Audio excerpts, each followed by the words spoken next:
Hello, everybody, and welcome to this weekend's 30 Minutes program. Thanks for joining us. My guest today is from the University of Tennessee at Martin.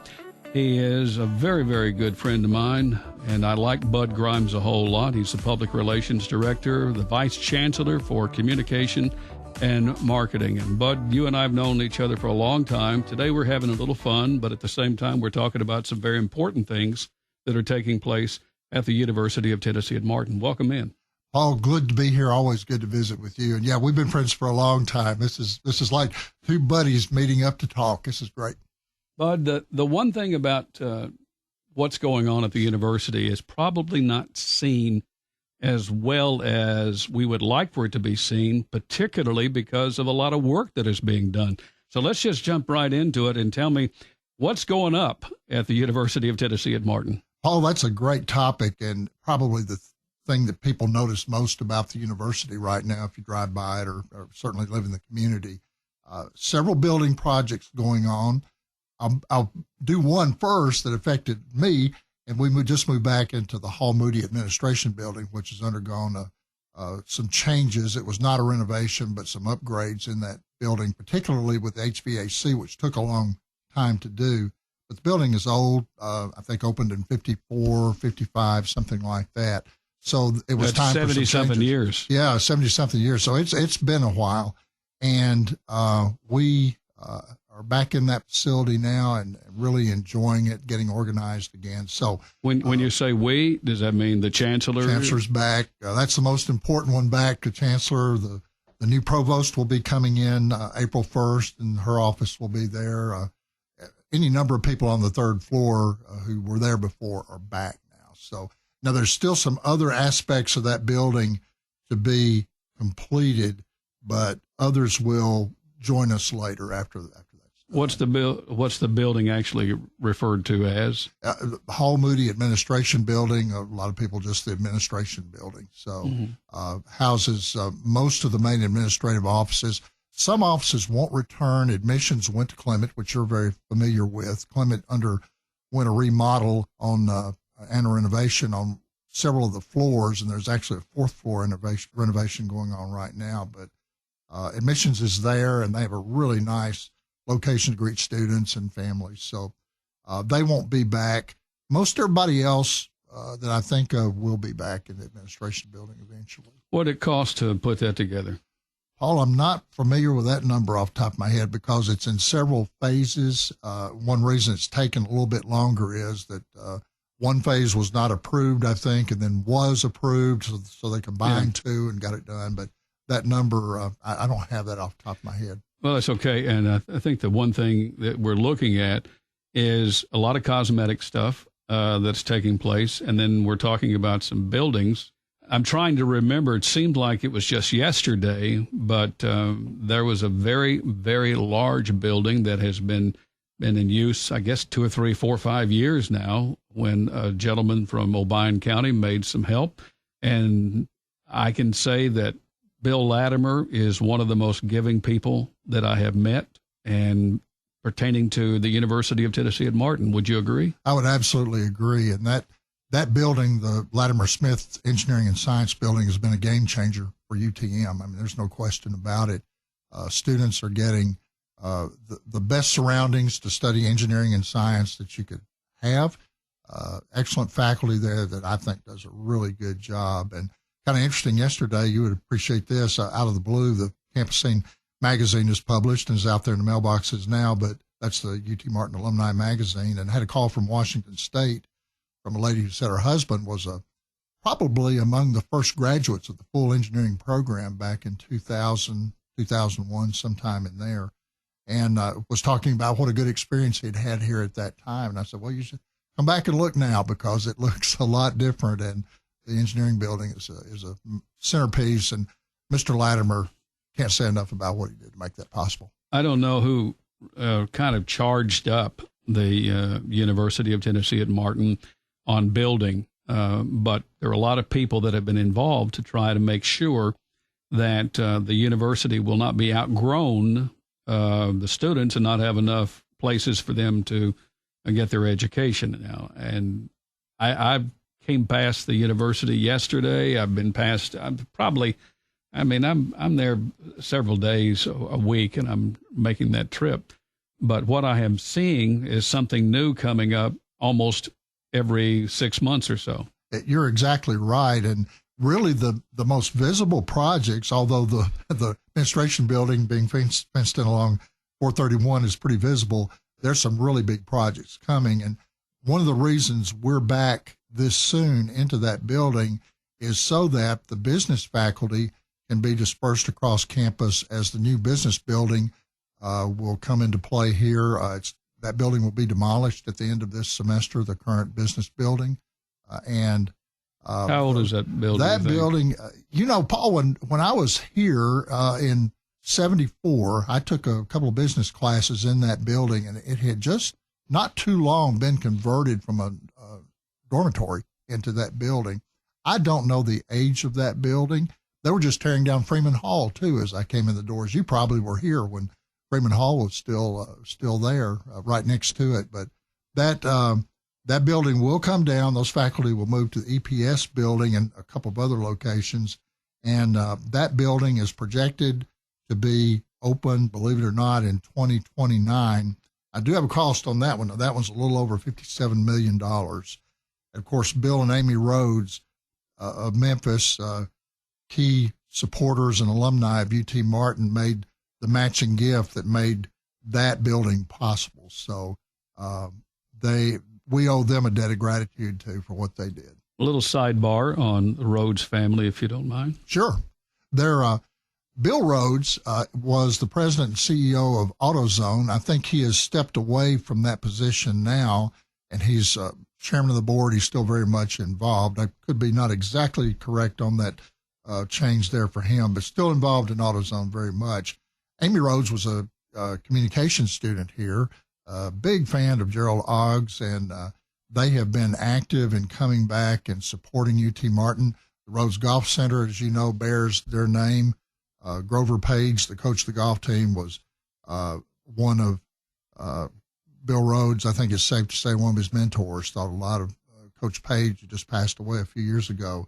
And that Rhodes Golf Center's helped UT Martin golf tremendously. I mean, you can see the results with the success that team has had. And the Rhodes live in Memphis. He's on the board of trustees. And this gift is in recognition of what the College of Business did for him when I think he's an accounting major when he graduated. So can't thank them enough for what they've done. Just joined us.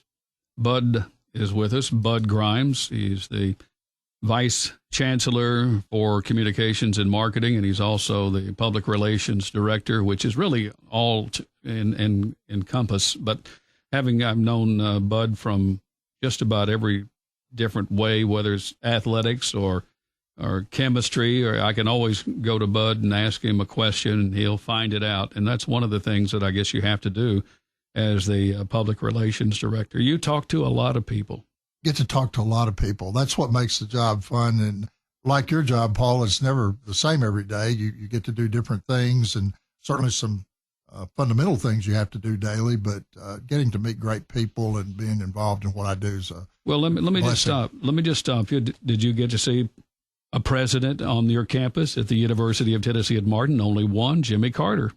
I was not here at that time, but now that part of our history is one that a lot of people remember, and we're very fortunate to have a lot of photos and memorabilia from that visit. And it's amazing to think of it. I mean, here was pictures of him in the field house speaking, or Skyhawk Field House speaking, and that's one that I missed. But yes, the only president was one other president that visited before he became president. George H.W. Bush visited back right after I graduated. It would have been 79, I believe. He came as an academic speaker, or he was in some kind of position at that time in leadership, and little did we know someday he would be president. So that's the other one that I think of that has been here. Bud, what does your office do? You mentioned the magazine a moment ago. I know that there are things that your job is to get out information. Well, Chancellor Freeman, who I meet with once a month, all of his staff members meet with him.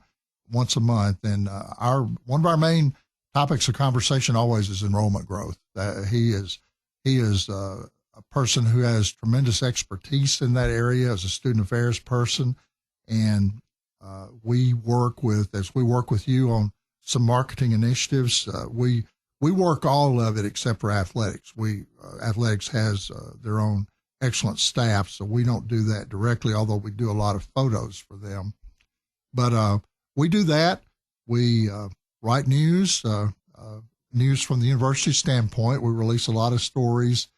We produce a lot of publications. We'll have, in a year, some 300 publications go through our office, give or take. Some of those are higher touch than others, but we do the annual report and the magazine, all that. Well, let me give you a chance to tell the staff, to say some things about staff. If you take a moment here and just tell us who they are. I will. It's a great group. We're very, very fortunate to have them. David Snow does our news writing. David's a longtime newspaper person from this region and also worked at Murray State for a time in athletics.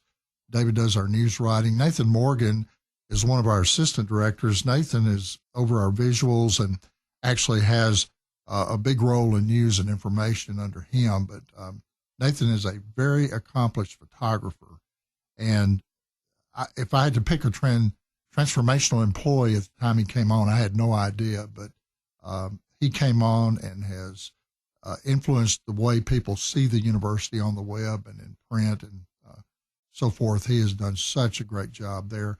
Hannah Stewart is our other assistant director. She handles the marketing side and social media, which have become huge. I've talked to one person this morning at Knoxville. They're in the process of hiring somebody that deals with social media. It's become, I saw a forecast several years ago that there would not be any social media jobs in 5 years. They'd go out of style.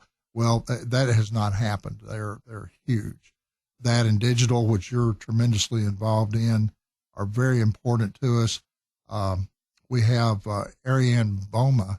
Ariane is our official photographer. She does sports and our university photography in general. She came to us from Missouri and has just really fit in well and done a good job for us. Dylan Ingram, people know Craig Ingram, his dad, well, and Dr. Ingram, you may have had him for sociology at UTM, a really great teacher. But Dylan has joined us 2 years ago as videographer, and he was with us for a couple of years as a student. So he came in knowing what we were doing. Emma Bruner, she's from South Fulton, that area originally, and Emma handles our social media for us and is also a graduate of UTM and is a big part in what we do with social media. We're joined by Sarah Cornwell. Sarah is our new graphics assistant, and Sarah is also a graduate of the program, came to us out of Milan in a design job there and has really helped us quite a bit here early on. Anna Chapman. Anna is a local person who Anna Barnes, people might have remembered her great mom who passed away a few years ago, worked at the university for several years. Anna is our chief designer and does a really good job for us there, handles the magazine and our bigger publications. And I think the only other person I'm missing, I better be careful because I'll leave somebody out. We're currently vacant in the administrative assistant job. Those type of duties are so critical, as you know. And that person, we've just made an offer and hope to have somebody in next month or so. Interesting, all of the people that you have, and each and every one of them, they have to know where everything is on the campus, because you never know when there's something going on that you have to be there in minutes. We, working at home never worked out real well for us during the pandemic. We did some of that, but people expect to see us out, and we're out and about a lot. Ariane and Dylan and Nathan, probably more than any of us, out with sports and with events on campus, photo shoots and that type of thing. But you're exactly right. One thing I'm really proud of this group, and Sarah and some who are younger and the new person who will join us, they'll have a lot to learn. But I think, again, what I'm really most proud of is how that group works together and how we come to UTM. They're our family. We take care of UTM. So that's what we do day in and day out. If you're visiting with us and just tuning in, Bud Grimes from the University of Tennessee at Martin working with us. Bud, one of the things that it's just, I'll call it recently, but there was a gift given to the library at the university, and it's all about Buford Pusser's. I don't know how to describe all of this, but all of the things that have been opened, they're there at the University of Tennessee at Martin. I think that's a big hit for UT Martin, particularly for the folks here in West Tennessee. Arguably, Paul, that's one of the more historic things that's happened since I've been here in my 35 years working in this office. And when the TBI turned over the Pauline Pusser records to us, it was actually the investigation of her role in this, or she wasn't involved in anything, but she was a victim, obviously, of a murder. But when those papers were released to us with all the history that changed along with that and the perception of how all that happened, you're right, that was huge. And you can look online. I think they're now all there. You can go online and look at whatever you want to as far as those papers. I met him one time when I was doing a little television in Union City. And he was a big guy. There's a lot of stuff that went on with him. And there's not any doubt in my mind that something went on and nobody was there to watch it or see it other than Mr. Pusser himself. And people can go into the library. And by the way, you got a terrific librarian. We do. Eric Nordberg is the dean of the library. He does a great job. The library's changed a lot. If you go in there, compared to when you and I went in there, when we did go in there, when we were students, it has changed a lot. And in the focus, and now on the first floor, that's the thing people notice, a big student success focus now. Students have changed, and you go in there, and it's a one-stop shop for getting the kind of help you need. Yeah. And yes, Dr. Nordberg's done a really, really great job.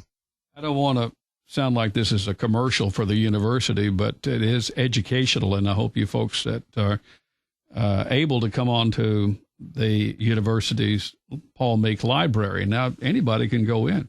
Anybody can go in. Welcome to come visit the library. There's some, I don't like the word hidden gem because that means we haven't done our job to promote it, but the genealogy area in the library, which is right off to the left, the Tennessee room, where you can go in there and research a lot of history, Tennessee and this region, families, that type of information. Then, of course, you and I were fortunate to have been in an era when Congressman Jones was a very popular congressman here, in his office, and Governor Ned Ray McWhorter's office replicas are there in that area too. If you haven't seen those, they're really worth going to visit. Yeah, and it's nice that Congressman Jones did so, and Governor McWhorter.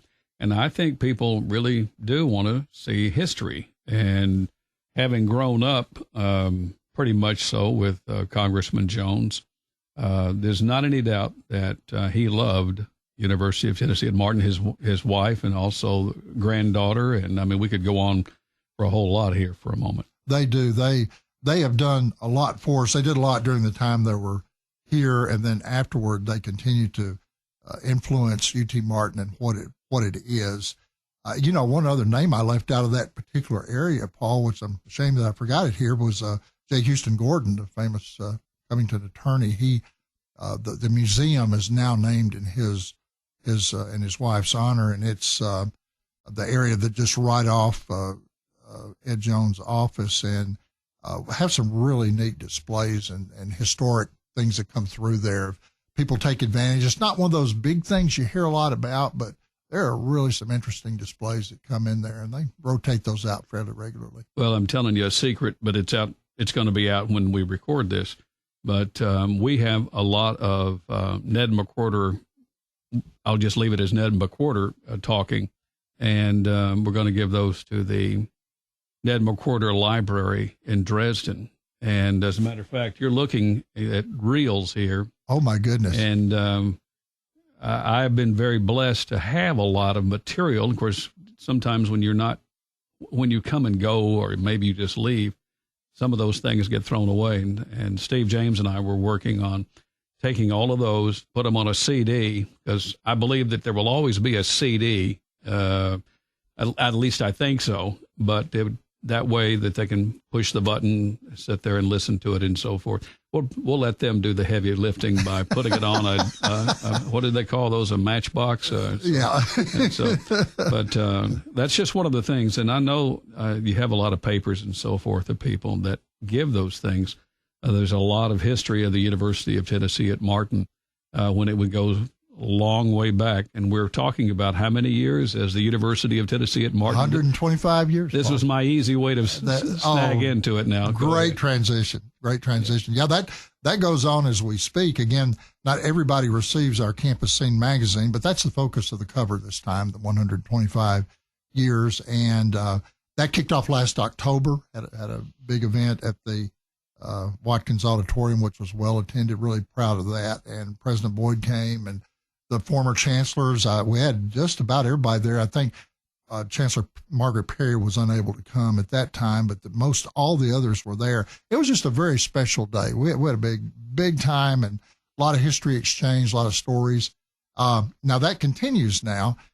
Chancellor Freeman will head out on a tour in early April of different cities around Tennessee and just talk about the university to invited guests and donors. There'll be certainly a formal type tour, but also one of celebration where he will remind folks that this is your university and we're still going strong, and things are going very, very well right now. The other thing, Paul, for those listening in, maybe this fall, they might be looking ahead a bit, but there will be a big celebration event to close it out, and that will be in September. A couple of dates are being kicked around. Not quite sure what that will be right now. Maybe with a home football games possible. I don't know quite yet, but that's coming. Not knowing all of the things that you have going on in your world, but is the University of Tennessee at Martin, Tom and Ms. Elam have their name all over it, Tom and Kathleen Elam. There's work being done over there on the campus for athletics. What are they doing over there? The brick, as I understand it, the brick on the sides of the Elam Center, and that's the most visible thing that people might notice. That's what's been replaced, and it looks really good. I think the side facing north is just about completed, and the south end is I guess, next. But it looks really, really good, and so many improvements. Kurt McGuffin and all those that work so hard in athletics, they have improved the lighting there, the sound. You go to commencement, which comes up May the 2nd. I mean, you will see so many things. If you haven't been in that space for a while, it just looks really good, and they've made it more user-friendly and visitor-friendly, and I think people will enjoy seeing that. And I'm glad, Paul, you appreciate these things. That mentioning the Elams, excuse me, they've been gone for a while, but my goodness, their influence continues. I think of them and so many others who have given, and time goes on, as you said, people forget tapes that are valuable and interviews that were so special, but yet these individuals gave of their treasure to make sure that UT Martin is what it is today. Yeah, last week, speaking of those tapes that we were using, we got to hear Governor Ned McWhorter on the subject of taxing and education, and that was what we had aired on a 30 Minutes program last week. And sometimes people have forgotten what that governor, who is from Weakley County here in West Tennessee, probably the tightest of the tightest when it comes to spending a dollar. And he's always been very strong about, taking care of children, education, and roads. And those are the two big things that I will never forget what he did for teachers as well. But that's that's part of what I think, is important, that we have the library you talked about. We have a lot of, we have a lot of professors that are now passing on, and I'm not meaning death. I'm just saying these people are, in fact, doing what now? Retiring. And there's a lot of that history, which is why the university, is doing such a good job of making sure people understand what this room is about, or what this, who is that guy, that room, he gave $50,000. Well, who is that guy? And you've got to be able to make sure that people don't forget what was in front of us at one time. Oh, you're exactly right. And I'm afraid some of that's being lost, but I think as long as people like you who are in positions where you communicate and others, there are others that care quite a bit, as long as they do that work, it will not be forgotten. And I think you mentioned the library, Sam Richardson and Karen Elmore run the archives, and I've never seen Karen or Sam turn away anything that was historic. I mean, if you've got something of value that you're afraid it won't be preserved, they are just gracious to take that and make sure it has a home. Easy questions, but it may be hard for you to answer. And the question is, how many students are on campus? And I'm talking about all campuses, ones down at Right. Ripley, and then we've got, well, let me let you do the talk. Well, we had, we point back to our funding, what our state funding is based on. Fall was 8,100 students, and eclipse that 8,000 mark was a great moment. We're looking at this fall, Paul, of a goal of right around 8,400. Chancellor Freeman has set an ambitious and challenging goal of roughly 5% a year increase. We're on target for that. There are challenges out there, obviously, to reach that for any school. But if we were to reach that goal, that would be our highest enrollment in history. And that occurred in 2010, I believe, when we hit right around 8,400. We eclipsed 8,400. We're there as the highest enrollment ever. So, so far, so good. Mm-hmm. So, cost of going to college, do you have a hard number for us? I do. If you're a full-time in-state student at UT Martin, and this includes everything but the things we can't really account for, incidentals, whatever you choose to spend on your own, to come to UT Martin is going to cost you a little bit over $28,000 in a year.